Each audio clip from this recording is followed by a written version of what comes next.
welcome to Mindful Mondays with Laura Cross. I am your host and resource for self-care, connections, and collaborations. And today we have Jill Sitnick of The Journey Sage with us. And she is here to share her journey of some past traumas and how she has found solace from those traumas through psychedelic-assisted psychotherapy. Yeah, psychedelic, that's a mouthful. Psychedelic-assisted psychotherapy. Jill's compelling story is one of triumph over adversity. So without further ado, I would love for you guys to all meet Jill Sitnick. Jill, thank you very much for joining us today. Oh my gosh, Laura, it's a pleasure. Thank you so much for having me. Oh, it's a pleasure. It's a fascinating subject. You start to hear more about psychedelics, and I know a lot of people have, traumas, and especially the PTSD part. So Can you tell me what catalyzed that turning point in your journey towards the MDMA assisted therapy? Yeah, so I did not know I had PTSD from childhood abuse. I was with my partner, Carl, for more than 20 years. And when he passed, about 18 months after his passing, I had a massive panic attack that was brought on by a work email that was like level 1. But my body and my mind responded like it was a level 10. I kind of joke around, but at the time I saw this one email as I was going to lose my job. I was never going to be able to get another job. I was going to lose my house. I was going to be ultimately living in my car. I just had this doomsday sense and this feeling of nothing I can do is going to be able to save me, all from a work email. So wow. I had worked with a therapist to help me with my grief work. And I went back to her and I just said, I don't understand. 90 to 95% of my body is saying that I'm in immediate danger. The world is going to crash down on me right now. And 5% in my head is saying, that's not going to happen. But my body, at this point, when I went to go see her, I was a couple of months into this kind of panic and I was exhausted. I was borderline suicidal. And so she said, let's take a look at what your body's trying to tell you. And I'm like, what my body's trying to tell you? What are you talking about? But it wound up that when I actually settled and focused on my very straight back or my shoulders that were like up to my ears and my upset stomach, I was remembering childhood instances where I felt those physical sensations. And that's when I learned that trauma lives in the body until it's healed. And ultimately, I'll shorten the story. Ultimately, my therapist was in a program to become a psychedelic-assisted psychotherapist. And she said, look, you absolutely have PTSD from your childhood. Go over to MAPS.org, which is the Multidisciplinary Association for Psychedelic Studies. They are the ones who are running the clinical trials for MDMA, for PTSD. They have the breakthrough therapy designation with the FDA. And if you'd like to pursue this therapy, we can move forward. And it was an absolute turning point in my life. And so that's kind of the summary of where the PTSD came from, my childhood, how it kind of evidenced itself very, very front and center, and then how I kind of fell into this therapy. So all the signs in your body and the signals, so was it kind of like repressed memories, or like you wouldn't have known anything was wrong in your childhood, but it was like coming out now? That is a fabulous question.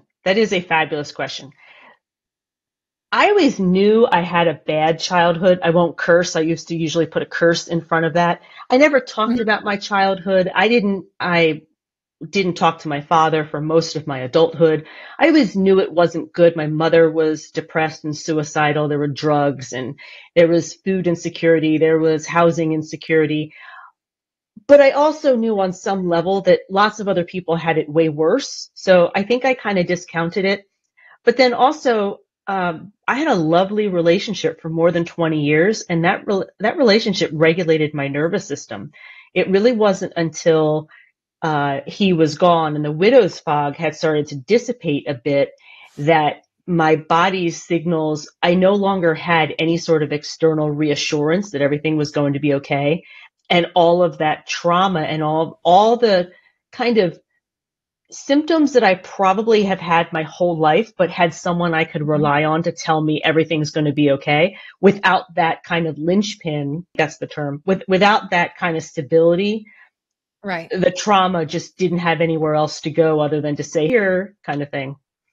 So basically, it was something you buried and you felt okay and safe until that left. And then it just kind of, wow.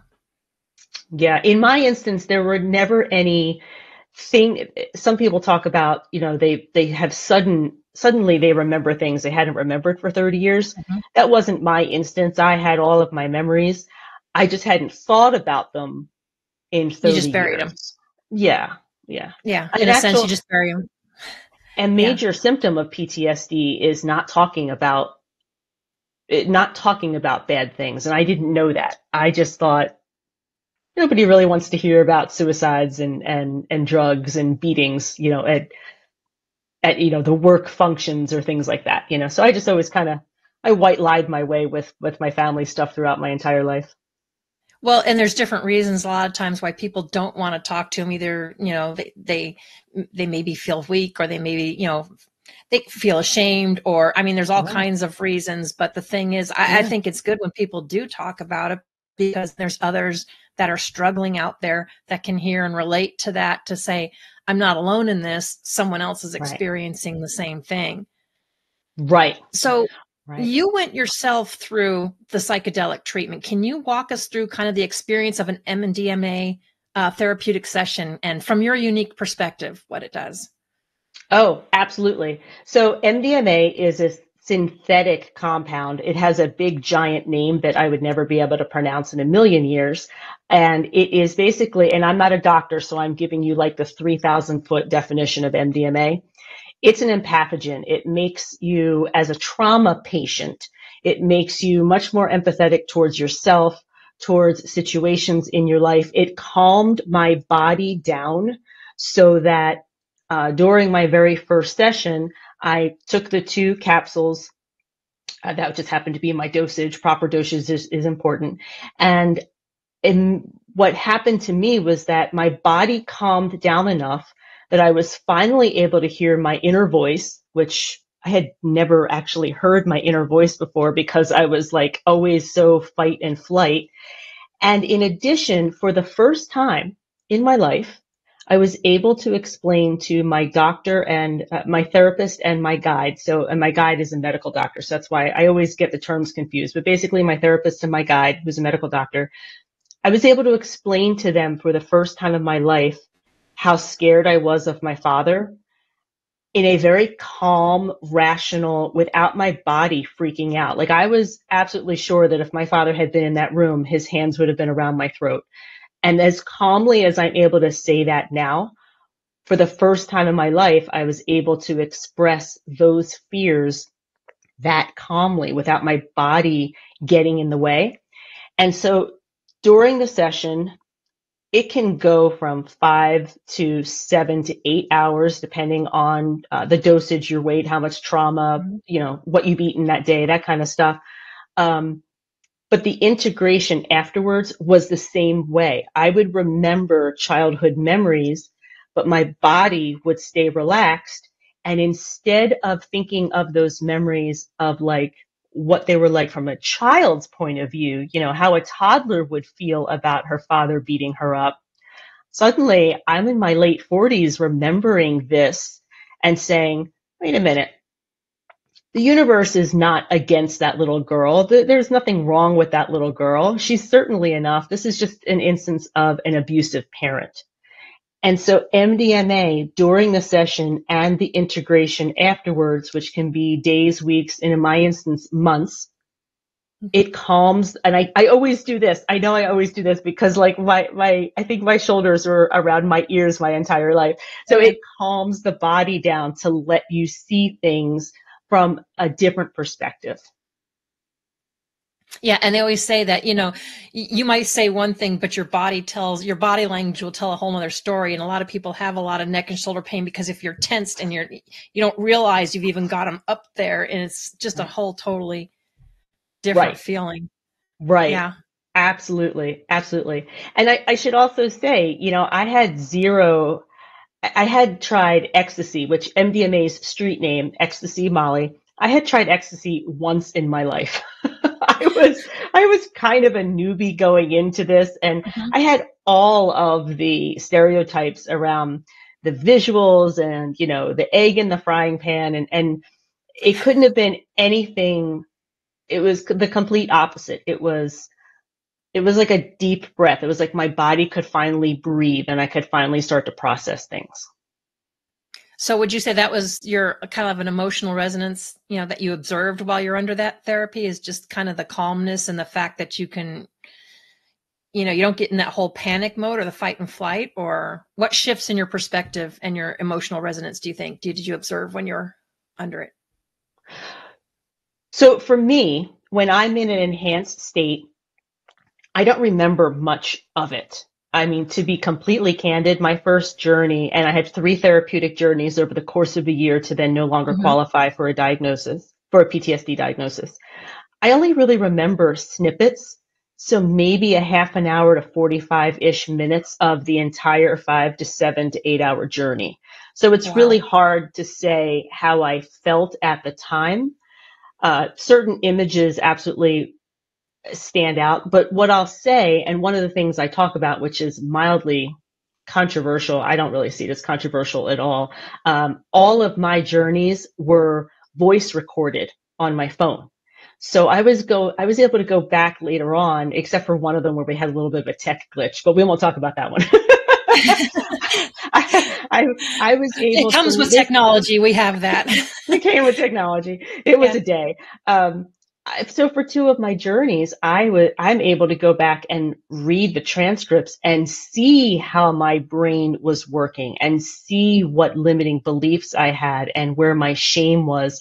So I would say for anybody who is, thinking about this therapy moving forward, consider the voice recording part of it, so that you can go back, because if you're anything like me, you're not really going to remember the specifics of most of the journey. So that kind of brings up another question then. Was that challenge back into that fight or flight from hearing what you were experiencing and going through, since you didn't remember it? Or Oh, that's a fabulous question. I was not.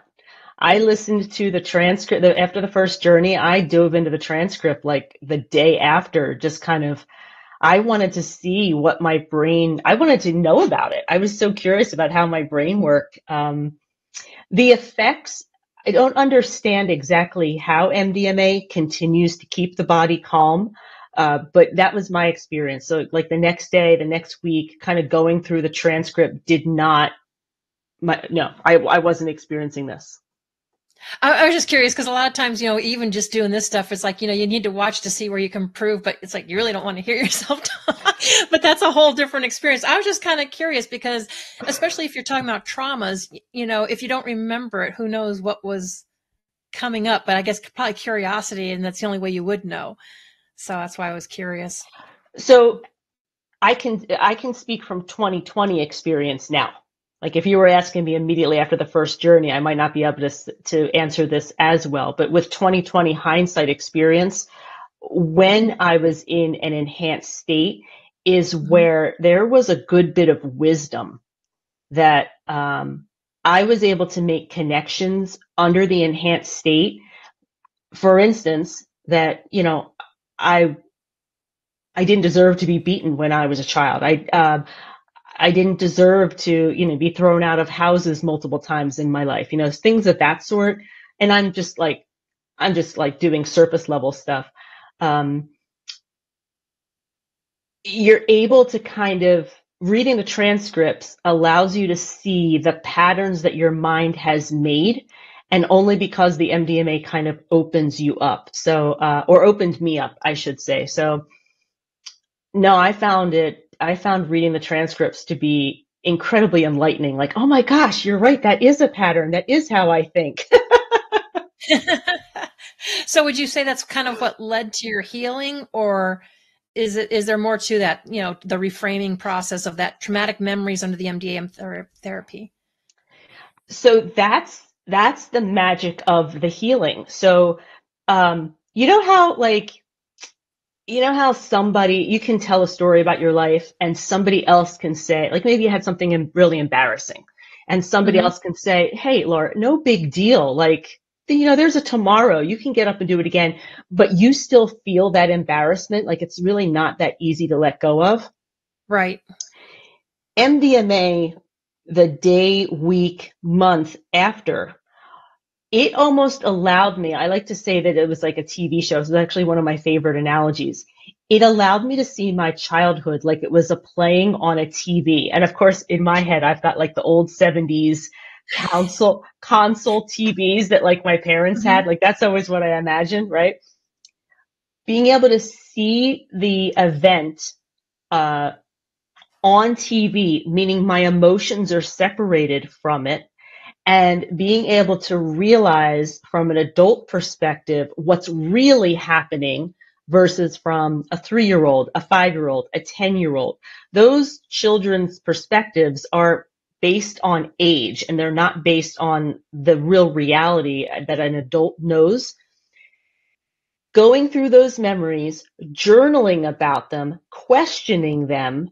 Like, my mother attempted suicide multiple times in her life. When I was 5, she tried to kill herself by shooting herself. I remember walking in on the bathroom vividly. I remember the ambulance. I remember being stuck at the neighbor's house. I remember all of those things. Before the MDMA therapy, there was this deep sense of being alone and being abandoned. Well, looking at those memories after MDMA, I can very much see how much pain my mother was in. She wasn't trying to leave me. She wasn't abandoning me. She was trying to escape a horrific marriage. I mean, just horrific. And so that reframing is the healing. And it's kind of a wisdom that you get to kind of look at your life and say, oh, those emotions that I had then, I understand why that child would have had those emotions, but that's not really how it went down. This is really the situation. And it just pulls the emotion out of it. The event still happened. My memory is fully intact. Yes, it wasn't great, but it no longer controls me at a subconscious level. I no longer have that deep sense of abandonment. It made Yeah. sense in my head. How'd that come No, out? no, no, no. It makes perfect sense. No, Okay. and we all have different perspectives and different things. So, how do Yeah. you navigate the potential stigma and misconceptions of that are tied to the assisted psychotherapy? That's a. I want to just call it PEP, but we all know that stands for something else. But so, I'm like, that's a lot of words. But how do you navigate that? Sorry, that just popped in. Yeah, you know what? It's too many syllables. And it's on the front of it's on the front of my book. And like, even me, that I have to type it every single time. So look, to be absolutely candid with you, after my third journey, when I got out of my third journey, I was very much aware that I had done some amazing work. I had actually freed an inner 5-year-old that in my subconscious was still stuck in that house. And she was dying very slowly. That's where the kind of the suicide stuff was coming from. And as I was coming out of my enhanced state, I said to my doctor and my guide, uh, this needs to be clearer. Not this, I'm sorry. This therapy needs to be clearer. There are so many stereotypes around psychedelics. All the stereotypes, this therapy is the complete opposite from everything that I had been media fed about what psychedelics were. And more importantly, the fact that it worked. Because I'll be honest with you, I had been on Wellbutrin, I had done meditation retreats. My level of trauma at a PTSD level just needed more intense therapy than those particular avenues had provided for me. And so, because it had worked for me, because of my background as a teacher, as an English teacher too, I always knew there was a book in me somewhere. I just felt a deep sense of gratitude that I was able to access this therapy underground. Let's be candid. Uh, it worked. I had literally no longer looked at my future as like a black tunnel. I was looking at my future with blue skies. And I said, if I don't do something, I have the advantage to be able to communicate about what this therapy is, what this therapy isn't. And I just felt it was my responsibility. So I wrote the book. I wanted the book to really focus on the therapy. My editor said, you have to tell them a little bit about you, Jill, or else it's not going to make sense. So I did that. And then I had the pleasure of going to a psychedelic retreat in Mexico years later.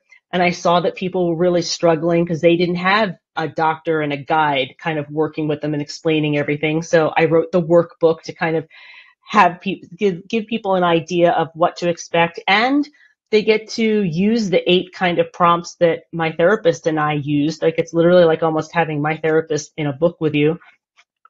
And then I had a couple other things in my life shuffle, and I had the opportunity to create this YouTube channel to answer questions. And at this point, the FDA is set to approve this therapy in 2024, and we're going to see a lot of marketing and a lot of clinics. I'm going to use the word clinic. I don't even know if that's going to be the right term.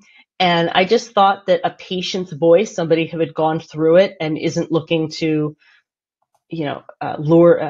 market a program or anything, I thought would be valuable to help folks out. So that's pretty much why I'm here. I get to put my educator hat on. I was an English teacher at the very beginning of my career, so I get to do that again.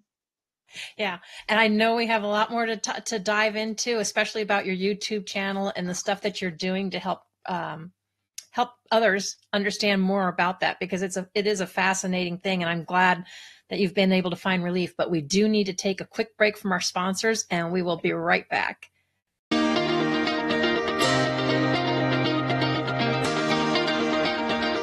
Hi, I'm Bobby Aldridge with BAM Metrics. There are so many programs out there that measure your swing speed, sets, reps, your BMI, your body fat, but the one thing they're not measuring that's so essential is mobility. Mobility is the key. If you're measuring your mobility, your performance will get better and you will reduce your pain. I created BAM Metrics to make it easy for people to repeat the exercises so they could do it properly at home on their own. It's simple, it's easy to do, and from a senior to a pro athlete.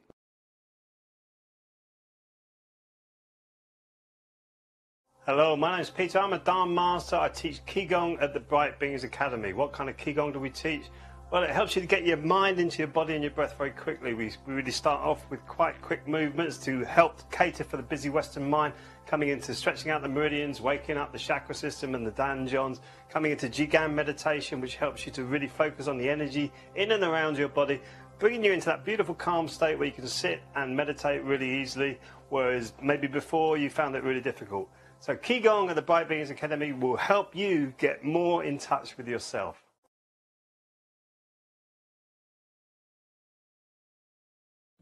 Hi there, my name is Jill Sitnick, and I healed my childhood trauma-induced PTSD with psychedelic-assisted psychotherapy. And since the FDA is set to approve this therapy in 2024, I've created some resources to help people understand what this therapy is. I wrote a memoir detailing my healing experience, a workbook for people who are looking to get started, and an educational YouTube channel that answers the questions I get the most. If you or someone you know is suffering from PTSD, head on over to thejourneystage.com, where I have information and resources to help you understand this therapy more.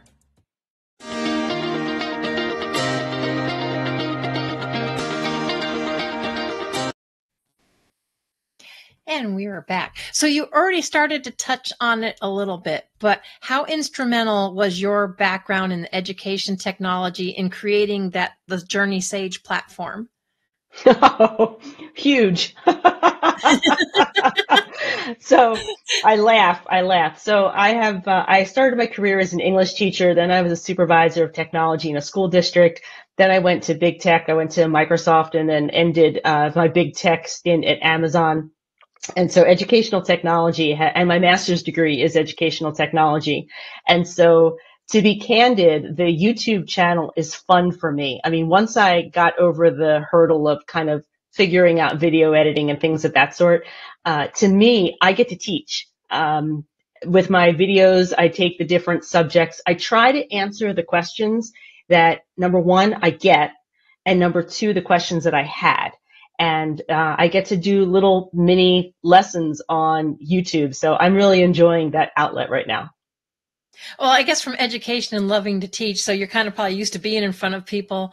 I know for me, when I started, everybody's like, "Oh, you should do this, you should do this," and then you're trying to do shorts, and you got this like camera like right in your face. I'm like, and you're looking at yourself talking. It was kind of the weirdest thing to get over. So Yeah, I was just kind of curious how that went for you. But I do miss seeing the light bulbs. I will admit the best part about teaching is the response from people who are being taught. I do miss that, but I'm starting to get the comments, so I know I'm reaching people, and people are reaching out to me on my website. So they are seeing it, which is good. It's good stuff. that is awesome. And we need to put that up too, because we also need to know. So Oh. thejourneysage.com is the website we are referring to. But so how has intention setting, integration practices, and working with the journey guides enhanced your own healing process? So, psychedelic-assisted psychotherapy, or MDMA therapy for PTSD, is not turnkey. It is not a quick fix. It's not one pill and you're done. It is a process. And so for all three journeys pretty much followed, and I was an English teacher, but I figured out these percentages: 40, 20, and 40. So 40% of the time, think of each journey cycle. 40% of the time is the talk therapy before the journey, where you're thinking about what you need to heal, what's bothering you, what intentions you want to set for your journey. Set and setting for psychedelic-assisted psychotherapy is super important. What your mindset is going in, and feeling safe at the location with the people who are treating you. So 40% talk therapy, figuring out my intentions. Most of my intentions dealt with fear. So as a child of abuse, my underlying foundation was, I'm not enough, I'm not good enough, the universe is after me. There was this huge amount of fear. With those intentions, then going into the therapeutic journey that day, that's 20%. So it's a significant, but it's not the most significant. It's literally one day of the entire process. The next 40%, we got to hit 100. The next 40% is the integration. And the easiest way I can think of explaining integration is like physical therapy. Like, the journey day itself is your medical procedure, because I had a prescribed dose of MDMA. And then the days, weeks, months after, the physical therapy, the integration. And that's where, as long as I took the time to give my brain space to kind of think and process and look at my childhood and journal, and very importantly, to repeat.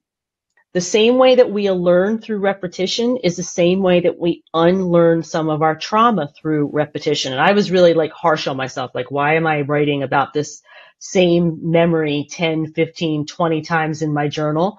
Because that's how our brains rewire ourselves. So intentions in the very beginning, talk therapy, 40%, journey day, 20% with the prescribed psychedelic, in my instance, MDMA, and then the last 40%, the integration. And the integration can go anywhere from 2 months, 4 months, 6 months. For me, as we were going through the year, and I say we, my therapist and I would say I would be like ending the integration of one journey while also getting prepared and talking about getting ready for another one. I knew that when there were memories or feelings that I couldn't reframe or I couldn't release, that's when my body was telling me I was ready for another journey. So that's why I say this is not turnkey. It really did take 3 times, just the way the research says that it normally takes 3 times. And it could take more for other people, or it could take 2 for certain people, but it's at the level of trauma that I had, definitely not just a turnkey one journey situation. Right. And I'm sure other people might even take longer depending on how deep or how bad that trauma was. Absolutely. As of right now, I don't think there should be no judgment placed on how someone processes their trauma, in my opinion. Right.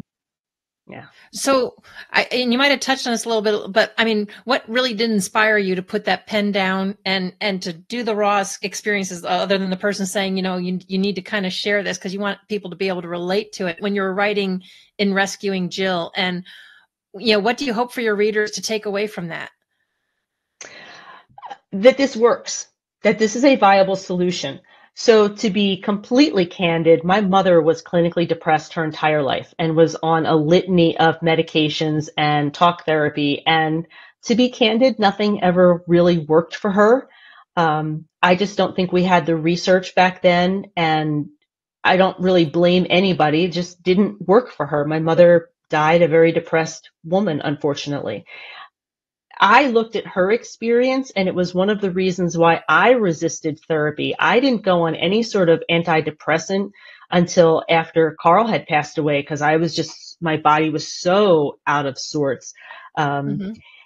The fact that this works, and the fact that the FDA is en route to approve it, that until it's approved, until it's available, I think it's really important to have voices that support the approval and give a patient's perspective versus a venture capitalist or a clinic, a patient's perspective as to what this therapy is, how it worked, what to expect, to level set expectations. Because I get people who reach out to me and they're like, they want an MDMA journey tomorrow. And I'm like, look, that's not going to give you the best results. You need to kind of follow, in my opinion, follow the protocol of lots of talk therapy, know your intentions, know who you're going to work with. And that was my motivation. I like to say this. I like to say it this way because it really is true. I had the privilege of going through this therapy. And if I didn't give back to be a voice, to in some way, shape, or form help other people who are also searching for a PTSD solution, then I don't know. That would have been awful. That would have been awful. Oh yeah. Yeah. And it's perfectly understandable. If you've got a loved one that's suffering so badly and you've seen them go through treatments and all this other stuff and you don't see it helping, then yeah, why would you think that anything's going to help you? So, I mean, it makes perfect sense as to why you or anyone else would say, yeah, well, there's nothing out there that works, but it's nice that you have something and can share this because there's too many people that just say, well, this is my life now. This is what I have to deal with. And some can deal with it and others don't deal with it well. So yeah, I think that's phenomenal that you're doing all of this. I mean, on average, when you look online, on average, 5 to 6% of the U.S. population has had or has PTSD at some point, because it doesn't always have to be from childhood. It can be from a traumatic incident. It can be veterans. It can be the death of a loved one. I mean, any sort of trauma that doesn't heal with any sort of empathetic witness or any other process. If it's PTSD diagnosis, this is a viable treatment for people to pursue, in my opinion. Yeah. And since I'm a veteran myself, when I hear PTSD, that's exactly where my mind goes. You don't necessarily think about it, but there are all kinds of other things that can happen that can create. I mean, I lost my husband, but I never looked at any of it like PTSD, but I suppose that, some of that could be because it's triggers, certain things that will suddenly trigger you and you may not know why, but you just, go off. I think we all deal with that. Can you share some of the impacts and transformations that you've observed among those who engaged with your workbook or your YouTube channel? I will. Okay, this makes me see that this fills me up. I've gotten a lot of feedback, obviously, about how raw the memoir is, how vulnerable. I've allowed people into an area of my life that my entire life was shut down because of shame. But the thing that kind of keeps me going is that I actually had someone reach out to me and say that my story gave her hope that she can heal. I have a good number of people who have reached out with some horrific childhood experiences, and they freely share because they've read my book, and so they feel like they know me. Sure. Yeah. And to get the feedback from somebody that she thinks that I've given her hope. That's why I did this. That's why I did that. I should almost say, like, I could stop there, but no, I'm not going to stop there. But that None of was us the really goal. want to stop there. Yeah. Yeah, that was the biggest piece of feedback. That's why I'm doing this, just to tell people there is another option and to present it in a way that's, nobody's going to go read a 25-page, be in a state of crisis and they're looking for information. And I'm hoping that the book, the YouTube, the workbook in some way can kind of cut through the noise of their trauma and give them the answers that they're looking for. That's the goal. And I think in the noise of all the negativity in the media and everything else, because it has kind of a bad, stigma, and everybody has their perceptions, but it's because mostly because they're not educated. They don't know enough about it. They're just being shared with what that outlet wants to share with them. And it's a shame that people stay suffering because of stuff like that. I would say be very aware of clickbait right now, because editors write headlines, journalists write the body. And I've seen at least 3 articles within the past 2 weeks alone where the headline did not in any way, shape, or form match the content, number one. Number two, yes, there's been a lot of stories over the years about psychedelics. And I would say to folks, pay really close attention to those stories. Is there a dose that's being talked about? Because usually some of the my so-and-so jumped off of so-and-so. Well, how much did so-and-so take? What else was in so-and-so's system? Was it a safe environment for that person? Were there any other diagnoses other than PTSD? There are a lot of questions that should be asked when we hear kind of these outlandish or these outrageous stories that are all about psychedelics, that if instead, like the same way that you wouldn't go take 5 times the recommended dosage for a painkiller, is the same way you shouldn't take 5 times the recommended dosage for a psychedelic. I laugh at that. I shouldn't laugh, but some of those outrageous stories are because people took crazy amounts of different things. So I would just say be a cautious consumer when some of that clickbait comes about, and just kind of question, do I have all the information that I would normally use to evaluate whether I should incorporate medicine into my health practice? And know what to look for, because unfortunately we're in that day and age in society where once there's something that's big that's going on, someone jumps on the bandwagon and figures out how to capitalize on someone else's pain. Because, people, I guess I would say some people are, really desperate for that relief and that. And we have people out there that come up with clickbait scams, whatever, that, do that to people. And it's unfortunate. Yeah. We're seeing a lot of, especially within this last week, a lot with the Veterans Association very much pushing for psychedelic-assisted psychotherapy research, because they're following the research around PTSD. And obviously, veterans, we know the situation there. And so I'm seeing, if you're looking at the right places, like the VA and different organizations that are working to make sure that this is research-based, then the information is correct. It's when, it's some blogger somewhere wanting clicks. That's when I start to question. Sure, absolutely. Yeah. So what role do you envision psychedelic-assisted psychotherapy, we will get that very good, playing in mainstream mental health treatment in the future?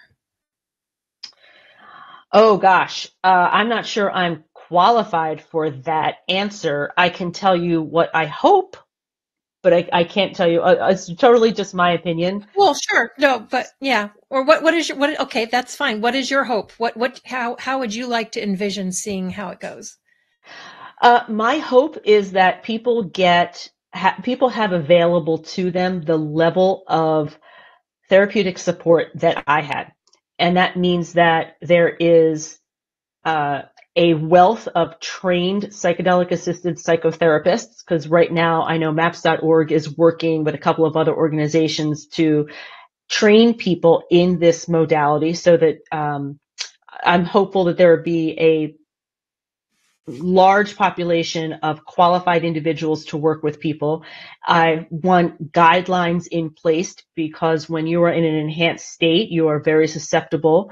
And so there should be guidelines in terms of who is there with a journey, what the dosages are, what the expectations are, the talk therapy component. I mean, right now the research is so new, and lots of other companies are creating other research studies. So there's, how much psychotherapy do you need? How much this, how much that? And I don't even begin to know any of those correct answers per se, other than the fact that at least the supports need to be there. We need to have the scaffolding of qualified people, really safe environments, proper dosages, and at this point, the scaffolding before and after of the psychotherapy. And as more research comes out, sure, we can navigate and move around. But ultimately, it's really important to me that moving forward, that this becomes more available to more and more people. And that requires training, and that requires guidelines. And I'm hopeful that we'll get there. I mean, I really do think we'll get there. I have no idea what the timeline is. Right now, the goal is FDA approval, DEA rescheduling MDMA so that it can be prescribed, and then the states determining how it's going to run in their states. So yeah. we have a couple of steps to get through, and then I think as we're going through those steps, we're going to see even more research coming out to refine the different processes. So I mean, ultimately, if I had this therapy available to me when I was in my 20s, I can candidly say to you that my life probably would have been extremely different. So it's my hope that it becomes more widely available for people. Absolutely. So when you went through the therapy, did you go through the therapy in the States, or? Yes. Yes. Okay. Yes. I know you mentioned underground, but I didn't know if it was in the States, because there's a lot of people that wind up flying out to other countries because they can do stuff in other countries that we can't yet. That's why medical tourism is normally up. And there's, I'll be candid with you, depending on who you're working with out of country, that can be an incredible healing experience. That's why I wrote the workbook, because you and I both know that there are lots of flights heading to different parts of the world right now for people to do these healing journeys. And a lot of these facilities have marvelous programs, and some of them don't. That's why I wrote the workbook, to at least give people kind of the beginning guidelines so they can start to make decisions now if they're not ready to wait for the FDA approval, DEA, state. I think we're obviously, I shouldn't say obviously, we've got some time until it's completely ready in the US. Oh, yeah, I'm sure. But you said in 2024, though, it's looking fairly hopeful. For approval. Right. Approval versus like, hey, it's available for patients. I think there's a little bit of a lag there. Not a red tape. Hopefully not. I'd love to be wrong. I'm the first one. I would love to be wrong with that. Yeah, I think the red tape is the best way to describe it. Yeah, red tape. That's kind of normal around here. So, and of course, each country has their own, their own restrictions and stuff. But yeah, every day's different. Well, there are some beautiful retreats. I mean, one of the things, when you do a little bit of searching, you can find a bunch of celebrities who are talking about different retreats that they've had just some amazing experiences. And so I will just caution that my level of trauma, I'm deeply thankful I had a therapist and a guide that worked with me for a whole year. And if somebody is going the retreat route, again, don't necessarily expect everything to be healed after just one experience at a retreat, regardless of how many journeys might be offered over like a weekend or a week. Integration is really vital. At least that's what I found. Right. And finding people that you feel you can trust, I would imagine too, because like you said, that's a very, makes you very susceptible, and it's a sensitive time. So you definitely want people around you can trust and rely on. Absolutely. Absolutely. I mean, your subconscious is kind of just wide open. So Yeah. yeah, super So important. your book there is your website, thejourneysage.com. Is that the best place for them to go, or is it on Amazon? How do we? Yeah, super easy. JourneySage.com is my website, and that there I have some sample chapters of the workbook. I have 8 different prompts to help people create intentions. I have available for anybody to download the body prompt. That was the prompt where my therapist said to me, "Let's talk to your body. What's your body say?" I know I keep doing this. So we used that one the most. I made that one available for everybody. So go ahead and grab that off the website. There's no sign up. I'm not doing any marketing or, anything of that sort. Mhm. And then more questions. Those are usually answered over at the YouTube channel, but I also have a little form. People are free to reach out to me. And yeah, the books are on Amazon. And I know that as we get closer to FDA approval, we're going to see more and more in the media about MDMA therapy for PTSD. So I assume that I'll start getting a lot more questions. So when you get the questions and stuff, is that how you're forming more new short videos and stuff to kind of address each question, and so that all goes up on your YouTube channel?